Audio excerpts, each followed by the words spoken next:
காஞ்சிபுரத்தில் கதவு இடுக்கில் சிக்கி கை விரலில் காயமடைந்த 2 வயது பெண் குழந்தை செங்கல்பட்டு ரெங்கா மருத்துவமனையில் சிகிச்சை பலனின்றி உயிரிழந்த சம்பவம் அதிர்ச்சியை ஏற்படுத்தியுள்ளது. அளவுக்கு அதிகமாக மயக்க மருந்து கொடுத்ததால் குழந்தை உயிரிழந்ததாக புகார் கூறும் பெற்றோர் ரமணா படபாணியில் குழந்தை உயிருடன் இருப்பது போல் நாடகமாடி நம்ப வைத்து மருத்துவர்கள் ஏமாற்றியதாக கூறி அதிர வைத்துள்ளனர்.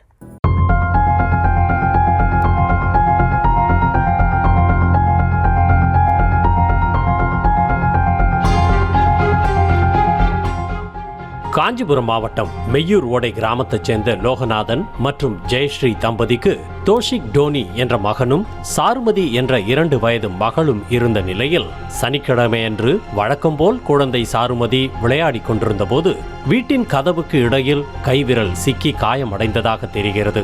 காயமடைந்த குழந்தை சாருமதியை அவரது பெற்றோர்கள் சிகிச்சைக்காக செங்கல்பட்டு புதிய பேருந்து நிலையம் அருகே உள்ள ரங்கா மருத்துவமனையில் சனிக்கிழமையன்று அனுமதித்துள்ளனர். பின்னர் ஞாயிற்றுக்கிழமை காலை 8:30 மணி அளவில் மருத்துவர்கள் சாருமதிக்கு மயக்க ஊசி செலுத்தி கைவிரலில் ஆபரேஷன் செய்ததாக தெரிகிறது.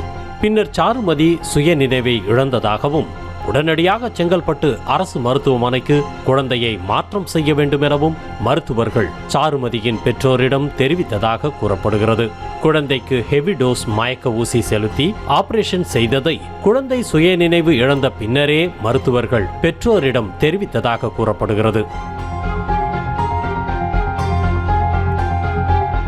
மதியம் சுமார் 2 மணி அளவில் குழந்தை சாருமதி ரங்கா மருத்துவமனையில் இருந்து செங்கல்பட்டு அரசு மருத்துவமனைக்கு மாற்றப்பட்டார். பின்னர் அரசு மருத்துவமனை மருத்துவர்கள் நள்ளிரவு 1 மணி அளவில் குழந்தை இறந்து விட்டதாக பெற்றோரிடம் தெரிவித்துள்ளனர். குழந்தை இறந்த சம்பவம் கேட்டு பேரதிர்ச்சிக்குள்ளான பெற்றோர் செய்வதறியாது தவித்தனர்.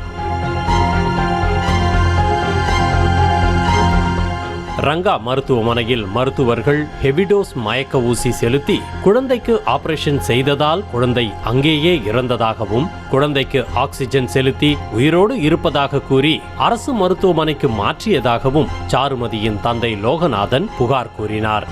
சாருமதியோட அப்பா என் குழந்தை ஹாஸ்பிட்டல் 8:30 மணிக்கு எடுத்துகிட்டு போனாங்க. எடுத்துகிட்டு போயிட்டு ஊசி போட்டு உடனே ஹெவிடோஸ் கொடுத்து உடனே குழந்தை இறந்துச்சு.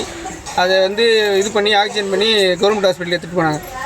ஹெவி டோஸ் கொடுத்து ஆபரேஷன் செய்ததை குழந்தை சுயநினைவை இழந்த பின்னரே ரங்கா மருத்துவமனை மருத்துவர்கள் கூறியதாகவும் முன்னரே தெரிவித்திருந்தால் ஹெவி டோஸ் செலுத்த அனுமதித்திருக்க மாட்டோம் எனவும் தாய் ஜெயஸ்ரீ கண்ணீருடன் கூறினார்.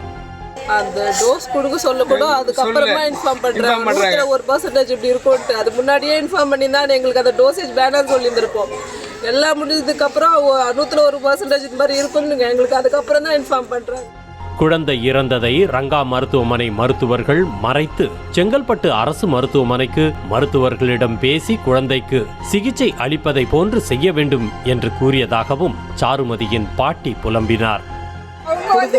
டாக்டரை கூட்டிட்டு போய் அந்த டாக்டர்கிட்ட பேசி பாப்பா இந்த மாதிரி உயிர் இருக்குதுன்னு நீங்க சொல்லுங்க.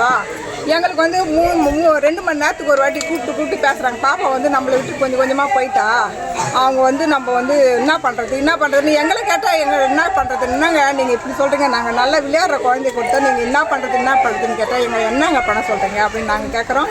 இல்லம்மா நாங்க எங்களால முடிஞ்ச வரைக்கும் நாங்க பார்த்தோம். பாப்பா ரொம்ப நம்மளை விட்டு போய்கினே இருக்கிறா, செயல் எழுந்துக்கினே இருக்குது அப்படின்னு சொல்றாங்க. குழந்தை இறந்த விவகாரத்தை செங்கல்பட்டு அரசு மருத்துவமனை மருத்துவர்கள் மறைத்து சிகிச்சை செய்வதை போன்று நாடகம் ஆடியதாகவும் ஞாயிற்றுக்கிழமை நள்ளிரவு குழந்தை இறந்துவிட்டது என மருத்துவர்கள் தெரிவித்ததாகவும் தந்தை வேதனையுடன் கூறினார். குழந்தை இறப்பிற்கு ரங்கா மருத்துவமனை மருத்துவர்களும் அவர்களுக்கு உடந்தை செங்கல்பட்டு அரசு மருத்துவமனையின் மருத்துவர்கள் என தந்தை லோகநாதன் அடுக்கடுக்கான குற்றச்சாட்டுகளை முன்வைத்தார். அதாவது கவர்மெண்ட் ஹாஸ்பிட்டலையும் அந்த இறந்த குழந்தை இறந்துச்சின்னு சொல்லல, ஃபுல்லாக வச்சு பண்ணிட்டு லாஸ்ட்டாக சொல்கிறாங்க இறந்துச்சின்னு சொல்கிறாங்க. எல்லா டாக்டரும் உடம்பு அதில் நன்றாக ஓடி ஆடி விளையாடி கொண்டிருந்த 2 வயது குழந்தை மருத்துவர்களின் தவறான சிகிச்சையால் தங்களை விட்டு பிரிந்து விட்டதாக பெற்றோர் வேதனையுடன் கூறுகின்றனர். இது குறித்து மருத்துவமனை நிர்வாகத்திடம் விளக்கம் கேட்டபோது முறையாக எந்த பதிலையும் அளிக்கவில்லை.